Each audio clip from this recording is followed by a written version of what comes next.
हे studios, so actually हमने memory management का so previous video में हमने ओएस के बारे में और प्रोसेस मैनेजमेंट के बारे में देखा था. This video is for your memory management, it is function of other function of OS. तो देखो मेमोरी मैनेजमेंट एक्चुअली होता क्या है. ऑपरेटिंग सिस्टम में बहुत सारे फंक्शंस हैं, ठीक है, वो बहुत सारी चीज़ों को मैनेज करते हैं. वैसे ही एक बहुत इंपॉर्टेंट जो रोल होता है ऑपरेटिंग सिस्टम का, वो होता है मेमोरी को मैनेज करना. ठीक है, अब ऐसा क्यों नहीं करेगा तब भी तो चलेगा, बट इसको करना पड़ता है. And the reason is that कि देखो आपको पता है एक स्पीड और एक मेमोरी दो ही ऐसी चीज़ें हैं जो बहुत इंपॉर्टेंट होती है कंप्यूटर में. ठीक है, अब अगर मेमोरी को हम प्रॉपर्ली मैनेज कर पाएंगे तो हम उसकी स्पीड को भी क्या कर पाएंगे, फास्ट कर पाएंगे. ठीक है, और जितना फास्टेस्ट कंप्यूटर होता है और जितनी मेमोरी उसकी रिलायबल और इजी टू यूज़ होती है, इजी टू हैंडल होती है, उतना ही वो कंप्यूटर बेस्ट माना जाता है. ठीक है, इसीलिए ऑपरेटिंग सिस्टम क्या करता है, मेमोरी को मैनेज करने का जो है वो काम करता है. चलो अब इसको ना एक डायग्राम से समझते हैं छोटे से. आपके पास क्या होता है, सीपीयू होता है. सीपीयू क्या करता है, आपका प्रोसेस को हैंडल करता है, प्रोसेस को प्रोसेस करता है, जो भी हमारा प्रोग्राम होता है, राइट. अब सीपीयू के साथ कुछ और चीज़ें जो हैं ऐड होती हैं, जैसे आपका रजिस्टर है, कैशे मेमोरी है.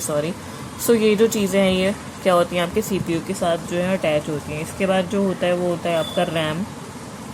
ठीक है, देन जो होती है वो होती है आपकी सेकेंडरी मेमोरी. यही होता है ना. अब आपको पता है कि सेकेंडरी मेमोरी में सबसे हमारी जो है बिगेस्ट मेमोरी होती है, जिसमें आप जितना मर्जी चाहो डेटा स्टोर कर सकते हो. आजकल तो बहुत ज़्यादा वास्ट टेराबाइट तक जाती है, और भी काफ़ी वास्ट जो है आप इसमें डेटा जो है स्टोर कर सकते हो. ठीक है, लेकिन सेकेंडरी मेमोरी से जब आप डेटा को एक्सेस करोगे तो वो क्या होता है, बहुत टाइम कंज्यूमिंग होता है. उसकी कंप्यूटर की जो हमारी स्पीड होती है उस पर बहुत ज़्यादा अफेक्ट पड़ता है. इसीलिए हम क्या करते हैं, सेकेंडरी मेमोरी से डेटा को यूज़ ना करते हुए कहाँ से यूज़ लेते हैं, रैम से यूज़ करते हैं. ठीक है, ये मैंने जो प्रोसेस मैनेजमेंट का आपको टॉपिक समझाया है ऑपरेटिंग सिस्टम में, वहाँ पे चेक भी कर सकते हो. ये पूरा जो है इतना जो काम है ये मैंने डिटेल में वहाँ पे एक्सप्लेन किया है. तो रैम से जब सीपीयू क्या करता है, किसी भी प्रोसेस को पिक करता है, तो उसके लिए वो जो प्रोसेस करना होता है वो ईजी होता है. एंड सबसे जो इम्पोर्टेंट चीज़ वो फास्ट होता है. यही दो चीज़ें होती हैं.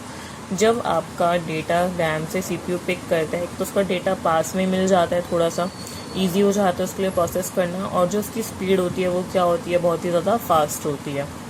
तो इसी रीजन्स की वजह से हम क्या करते हैं, सेकेंडरी मेमोरी से डेटा को रैम के पास भेज देते हैं. ठीक है, अब देखो सीपीयू, अब रजिस्टर और कैशे की मेमोरी तो आपको पता है, जब रैम के पास ही हमारी कितनी छोटी मेमोरी होती है. आजकल तो खैर 16 GB 8 GB तक की MB तक की रैम्स आती हैं, नहीं GB तक की रैम आती है.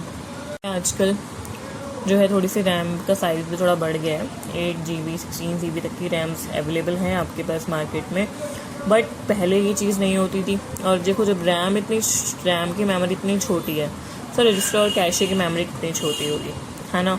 तो इसमें तो हम डेटा को नहीं रख सकते, हम रैम से डेटा को पिक करते हैं. ठीक है, अब इसको थोड़ा सिंप्लीफाई कर देते हैं.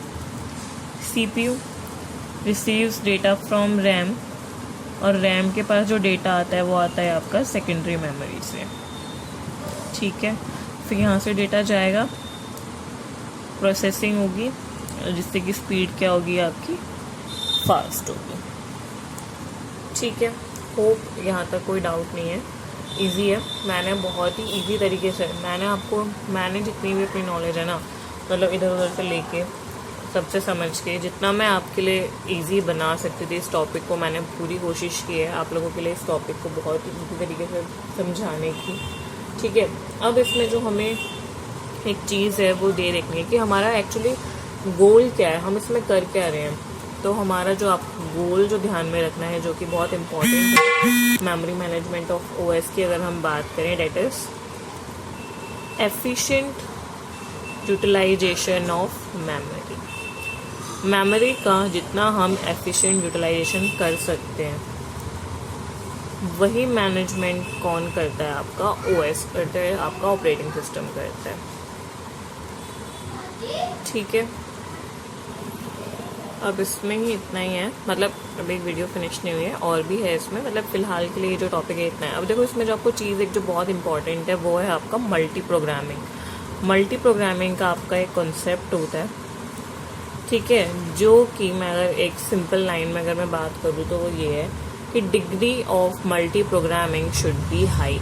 मल्टी प्रोग्रामिंग की जो डिग्री होती है ना वो हाई होनी चाहिए मेमोरी मैनेजमेंट में, सो दैट कि उसका बहुत ज़्यादा एफिशिएंट आप यूज़ कर सको। अब मल्टी प्रोग्रामिंग होता क्या और उससे स्पीड पे फ़र्क क्या पड़ रहा है, फास्ट कैसे हो जाती है वो देखते हैं, हम समझते हैं डिटेल में। इस कॉन्सेप्ट को मैं यहाँ पे रेस कर देती हूँ। सो सी गाइस, मैंने यहाँ पे आपके लिए एक फ़िगर बनाई है, बहुत ही रफ फिगर में बनाती हूँ। आप मेरा जो मेन कॉन्सेप्ट है वो यही है कि आप लोगों को चीज़ें कन्वे हो जाए। मेरी ड्राइंग बहुत ज़्यादा अच्छी नहीं है, वैसे इतनी बुरी भी नहीं है, लेकिन फ़िलहाल मैं रफ में इसी तरीके के डायग्राम्स जो है वो बनाती हूँ, बिल्कुल रफली। देखो आपको क्या समझना है, मल्टी प्रोग्रामिंग की बात हम कर रहे थे। CPU किसी भी टाइम आपका आइडियल जो है वो नहीं होना चाहिए। अगर आपका CPU आइडियल नहीं है, वो ऑल टाइम प्रोसेसिंग कर रहा है, ठीक है, डेट मीन्स हम बहुत अच्छा, मतलब कि हमने काम किया है और हमारा जो कंप्यूटर है वो काफ़ी अच्छे तरीके से वो वर्क कर रहा है, मैनेजमेंट जो की है वो हमने बहुत अच्छी तरीके से की हुई है, ठीक है। अब ये कब पॉसिबल होगा कि CPU आपका आइडियल ना रहे? देखो आपके पास सेकेंडरी मेमोरी में सारे प्रोग्राम्स होते हैं, ठीक है। अब वो प्रोग्राम रन स्टेट में आते हैं रैम के पास प्रोसेस की फॉर्म में। पता है आप लोगों को ये चीज़ कि रनिंग फॉर्म में जो प्रोग्राम्स होते हैं उन्हीं को हम प्रोसेस बोलते हैं। तो वो प्रोसेस कब बनते हैं? रैम में आके सेकेंडरी मेमोरी में वो आपके प्रोग्राम ही कंसिडर किए जाते हैं, ठीक है। अब सेकेंडरी मेमोरी में आपके काफ़ी सारे जो है वो प्रोग्राम्स हैं। एक प्रोग्राम P1 आया आपका रैम के पास, रैम ने वो कहाँ भेज दिया? CPU के पास, ठीक है। अब रैम के पास ये चला गया, CPU ने क्या की प्रोसेसिंग स्टार्ट कर दिया आपके P1 प्रोग्राम के ऊपर।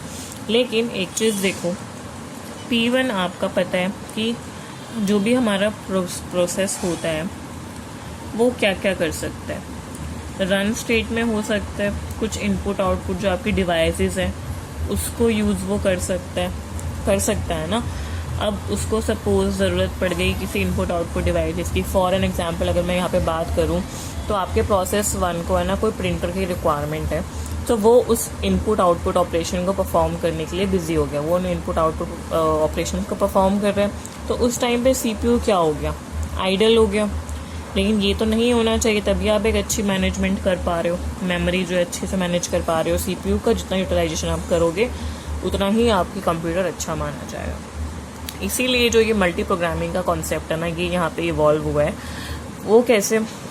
मल्टी प्रोग्रामिंग एक साथ है ना, एक की बजाय कई सारे जो आपके प्रोग्राम्स हैं वो रैम के पास जा रहे हैं। फॉर एन एग्जांपल अगर मैं यहाँ पे P2 को भी भेज दूँ, P3 को भी भेज दूँ। अब P1 तो इनपुट आउटपुट ऑपरेशंस में लग गया, P2 भी लग गया फॉर एन एग्जांपल, ठीक है। ये भी अपने ऑपरेशंस परफॉर्म कर रहा है इनपुट आउटपुट, और ये भी जो है अपने इनपुट आउटपुट ऑपरेशंस परफॉर्म कर रहा है। But P3 is still here, वो अभी भी वहीं है। सो उसको क्या हो रहा है? CPU उस पर प्रोसेसिंग कर रहा है, वो आइडियल नहीं है, वो अपना काम कर रहा है, फुल टाइम बिजी है वो, ठीक है। तो यही जो होता है ना कॉन्सेप्ट आपका मल्टी प्रोग्रामिंग का इवॉल्व होता है यहाँ पे। इसीलिए जो यहाँ पे जो एक नोट बन जाता है इस कॉन्सेप्ट को समझने के बाद वो ये कि डिग्री ऑफ मल्टी प्रोग्रामिंग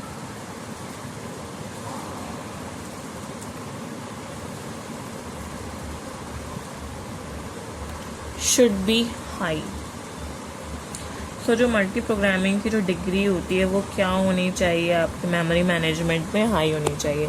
जितनी मल्टी प्रोग्रामिंग की जो डिग्री है वो हाई होगी, मतलब जितना जो आपका CPU है वो आइडल नहीं रहेगा, उतनी ही अच्छी क्या होगी आपकी प्रोसेसिंग होगी, उतनी ही अच्छी आपकी मैनेजमेंट का टास्क होगा, और उतनी ही बेटर तरीके से आप कर सकोगे, उसमें काम कर सकोगे। होप ये चीज़ें अंडरस्टूड हैं, कोई डाउट नहीं है इसमें। देखो मैंने अभी फ़िलहाल मैं सिर्फ आपको ना एक ओवरव्यू नहीं बोलूँगी, मैं सिर्फ आपको एक्सप्लेनेशन दे रही हूँ, ठीक है। If you want me to make notes on this topic please do comment, I will share the notes with you all, okay. अब इसके बाद मैं आपको एक एग्जाम्पल से, एक रियल लाइफ एग्जाम्पल से ये जो चीज़ें हमने डिस्कस की हैं इनको समझाती हूँ। सो दैट कि आपको चीज़ें अच्छे से समझ में आ जाए। लास्ट में मैं आपको कुछ पॉइंट्स बताऊंगी कि मेमोरी मैनेजमेंट के लिए क्या चीज़ें हाई होनी चाहिए, क्या लो होनी चाहिए, सो दैट कि आप बेसिक जो एक ओवरव्यू है वो उससे ले सको। ठीक है, चलो एक बार एक रियल लाइफ एग्जांपल देख लेते हैं। देखो, योर एग्जांपल इज आपकी रैम है, ठीक है, ये मैं मान के चल रही हूँ ये रैम है आपकी। सो फॉर एन एग्जांपल यहाँ पे आपकी रैम ली है मैंने, वो है आपकी 4 MB की।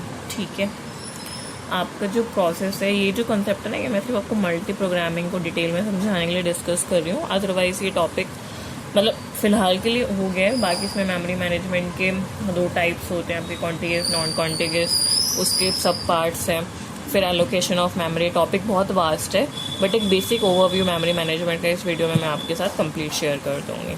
ठीक है, अब आपका जो एक प्रोसेस होता है, प्रोसेस है आपके पास 4 MB का, रैम 4 MB की, प्रोसेस 4 MB की। डेट मीन्स एक रैम में जो प्रोसेस क्या होगा, एक ही प्रोसेस आएगा, है ना, सिर्फ एक ही प्रोसेस जो है आपकी रैम होल्ड कर सकती है in that particular period of time.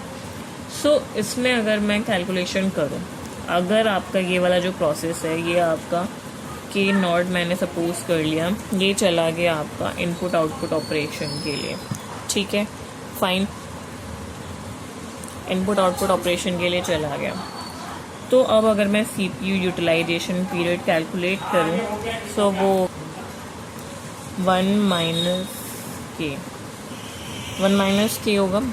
सो यहाँ पे मैं K को एक सपोज मान लेती हूँ आपका 70%। ठीक है, सो ये हो गया आपका 1 - 70%, डेट इज़ योर 0.7, 0.3 कन्वर्ट करोगे इन परसेंटेज, वो आ जाएगा आपका 30%। CPU का प्रॉपर यूटिलाइजेशन या कहें हम मैक्सिमम यूटिलाइजेशन के लिए हम इसमें क्या करें, कुछ नहीं करना, वही मल्टी प्रोग्रामिंग का कॉन्सेप्ट आता है। देखो, अब मैं यहाँ पे बात करूँ कि मेरे पास यहाँ पे एक प्रोसेस नहीं, मल्टीपल प्रोसेस है। मैं रैम की जो होल्डिंग कैपेसिटी है वो बढ़ा देती हूँ। रैम जो है वो आपकी 8 MB की है। ठीक है, प्रोसेस जो है वो आपके 4 MB के हैं, 4 MB ईच, मतलब तो यानी इसका मतलब रैम इस टाइम पे आपके 2 प्रोसेसेस होल्ड कर सकती है। ठीक है, 2 प्रोसेसेस होल्ड किए, अगेन दोनों प्रोसेस चले गए आपके इनपुट आउटपुट ऑपरेशन के लिए, कि यहाँ पे अगेन मैं 70% मान लेती हूँ। ठीक है, सो जब आप यहाँ पे CPU यूटिलाइजेशन निकालोगे ना 1 - K, आपका ऑल एंड अराउंड 76% आएगा। आप कैलकुलेट करके देखना, वैल्यू पुट करके। मैथ्स अगर आपकी अच्छी होगी, नहीं भी अच्छी होगी तो बेसिक चीज़ें हैं, वीडियो ज़्यादा लंबा ना हो, जैसे मैंने डायरेक्टली लिख दिया है यहाँ पे।